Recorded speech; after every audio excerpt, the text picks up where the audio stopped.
Magandang araw mga kaibigan. Pag-usapan naman natin ngayon si dating Pangulong Gloria Macapagal Arroyo. Isa sa mga malapit na political advisor ni VP Inday Sara. Inaasahan natin na itong si PGMA ang aalalay, tutulong kay VP Sara ngayong panahon sa kanyang yung panggigipit. Mabuti at nandyan si Congressman Marcoleta na talagang all-out support kay VP Sara. Si PGMA tahimik.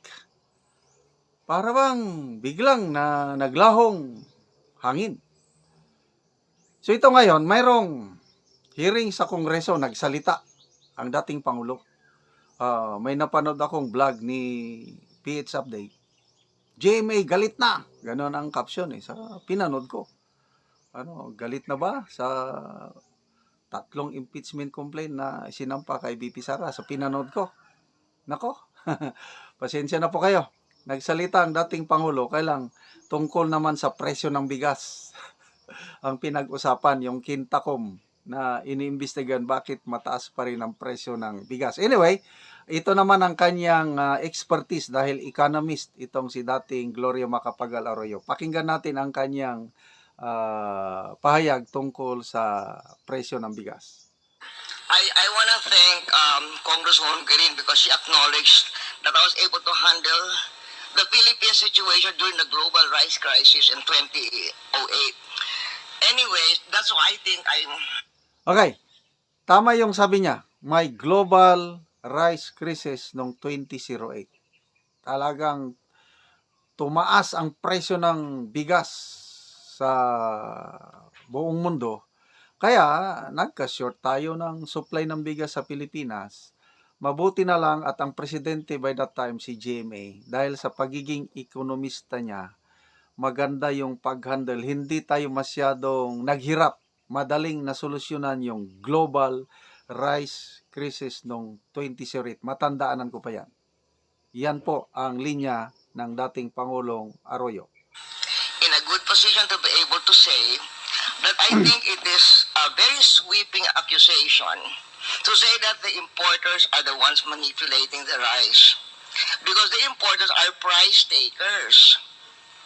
And so whatever is the rice that they order and buy, especially during this time where there's a global rice crisis, there's a certain we can really have a scientific guess of how much was their profit. But generally, in my experience, what they import is very close to what they sell to the wholesaler or the trader. So I don't think we can blame the importers per se only. There must be somebody else more guilty than them in the whole supply chain. Yung, sa tingin nyo ho, sinong mas guilty sa yan? Sa yung wholesaler o yung... So tatlo kasi ang players dyan eh. Importer, wholesaler, and traders. Pang-apat, tayong mga consumer. So, maganda dito sa hearing na ito, makikita natin yung kalukuhan na nangyayari sa ating bansa. Ipapaliwanag nila. Kung mga smuggler na kaibigan ng administrasyon na to. Ayun na nga mga kababayan, rekta ho tayo. Hindi, tapusin natin to.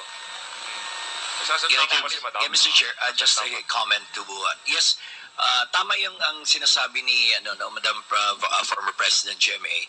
Pero during the initial investigation here, yung sa supply chain kasi ma'am, na-prove natin dito that most of the importers are also controlling the wholesale market.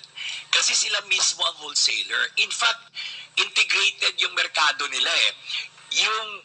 Yung taga Mindanao, yung isa sa mga 7 billion cumulative revenue nila, yung matanda, soda, ano ba yun? Imagine mo, she's been doing the importation for the last 3 decades. Tapos, during the investigation, it was revealed na malaking wholesaler siya. Okay? And worse, she's also one of the biggest retailer. So, kontrolado nilang the whole supply chain. So, This is what is happening. This is a new phenomenon, and of course, they took advantage of the lowering of tariff by 20%. So hindi talaga maiwasan na at some point may itatagok talaga sila na dagdag na nakita nila when the tariffs were reduced. So ganun ang nangyari dito when we started the investigation. Mr. Chair. Yes, Madam President, your acknowledge. Oh. Grabe, no? Iisang tao, siya ang nag-import. Tapos ipapasa niya sa wholesaler.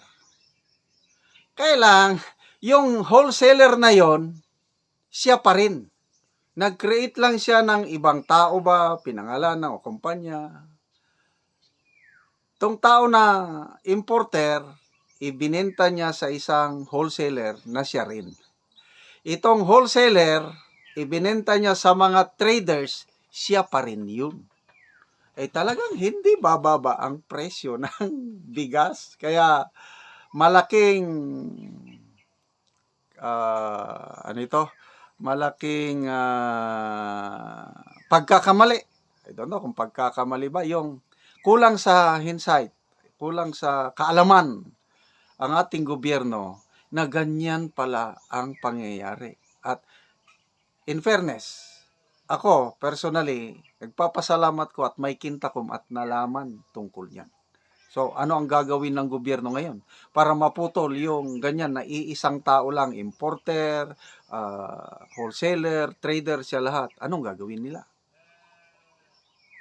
So, kaya hindi bababa talaga ang presyo ng bigas sa market. Sayang yung nakolektang buwis. Sana yung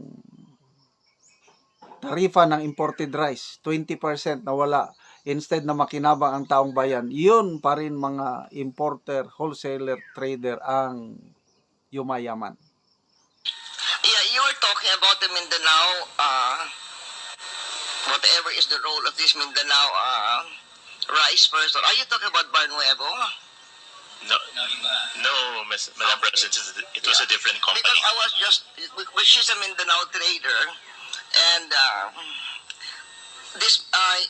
this morning, Okay, i-forward na lang natin ha. Congressman Salceda just said, So, yun na po.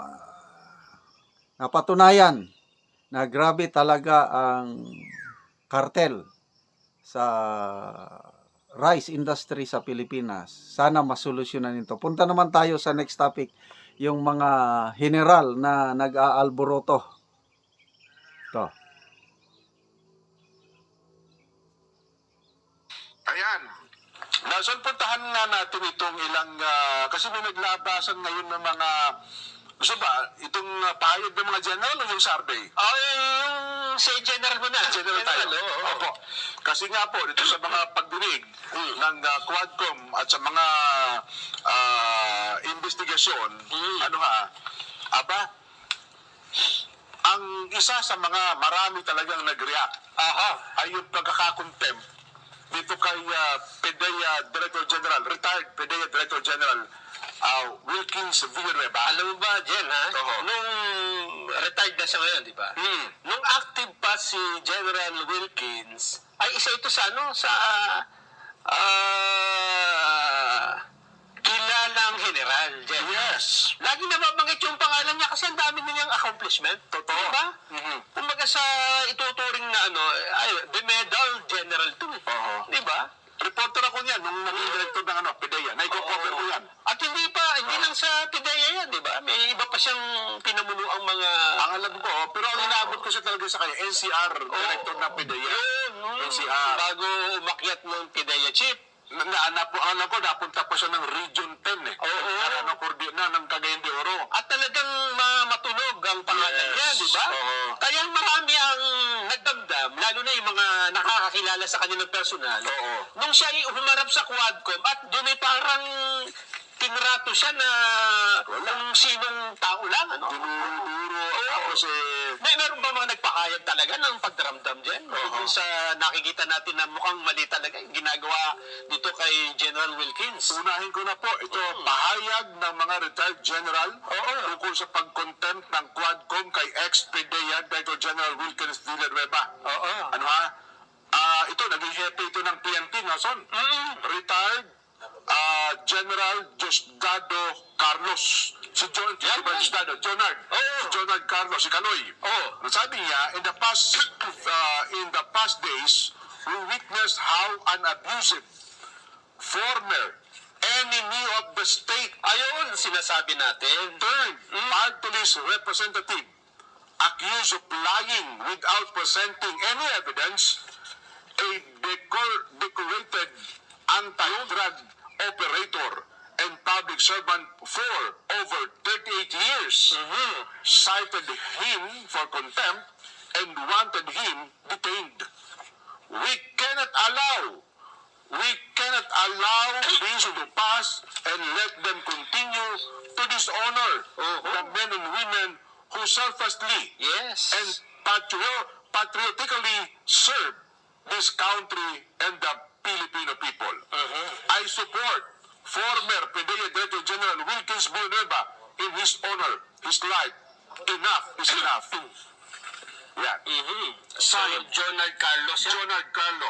So, isa lang yan, si dating PNP Chief Jonard Carlos na umaalma sa pag-cite in contempt kay General Wilkins Villanueva. Yung klase nila sa PMA Class 88, 62 ang pumirma, and I believe as of now baka nadagdagan. So, there is growing number of PMAers, maraming generals na nadidismaya.